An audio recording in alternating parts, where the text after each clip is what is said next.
kulawula wena emhlabeni kulawula wena ekwakho kulawula wena Nkosi yama Nkosi ezolweni kulawula wena etilweni kulawula wena kulawula wena Nkosi ya Tamo.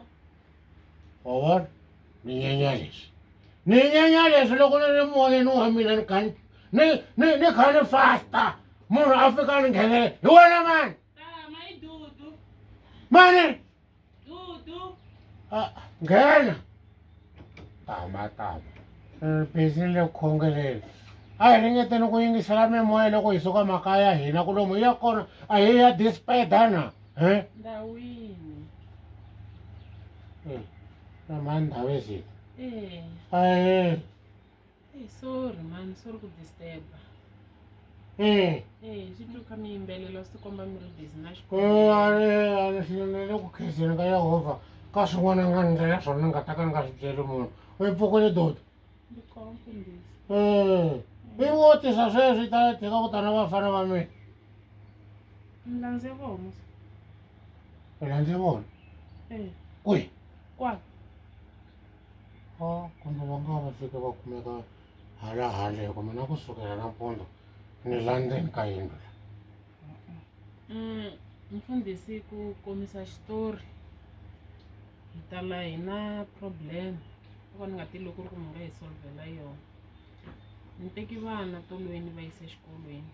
Loko se ni va landza ni kume ku tsaka na va kona. So hi ta ku va kambeni serious leswi. Ku a mi va vonangiki, a mi yangi mi ya va teka xikolweni. tshikani ku huwa mani ndhavesita ni mi tshembe ngopfu tshikani ku huwa Mfundhisi, Dudu. tsaka na va kona la. a va kona Ah. va lahlekeli vana A va lahlekanga vana va la. wa wena n'wana kwihi U kona. kwihi A nga yi xikolweni. A nga yi xikolweni u le i kaya. nhlayiso wa wena i tshika lava ka mina vana Ntsako. Va ko vana la. mani ndhavesita tiyisisi ni swololaka I tiyisi. a ku lahlekanga va mina vana ha vona va nga lahleki va wena Jika yi halaya Dudu va vana va kona. va le kwihi Ntsako. mo yi vona nyoka na Tsaka. mo yi vona nyoka na mo yi vona i xavise vana ni Dudu miyela. he mani ndhavesita i mi xavisela n'wina hi n'wina mi va khandziyise taxina mi va yise kwihi vana va mina Na kana hlamusela vana ni fiki ni va chicha xikolweni. mani ndhavesita ni chava ku mi byela ku nhloko ya n'wina milenge ya n'wina Tsako na tsaka. mi lahle vana va mina mi lahle vana va mina Dudu fitsek fitsek lahle vana va mina mo yi vona mara mi ri vona Mfundhisi munhu rhuketela vana ni va tivi. ku endlekeni Hi ku titsongahata no kombela papa ngodlani mhaka leyi serious ku yi holovelana a swi nge hi pfuni nchumu a hi rhangeni hi kuma vana loko ku ri ku n'wina vana a mi ma va kumiwa hi n'wina mi nga va lahla n'wina vambirhi a ni lahlangi vana mina ni vana ayi huma mi ya lava vana va mina va kama kumbe va eka botisi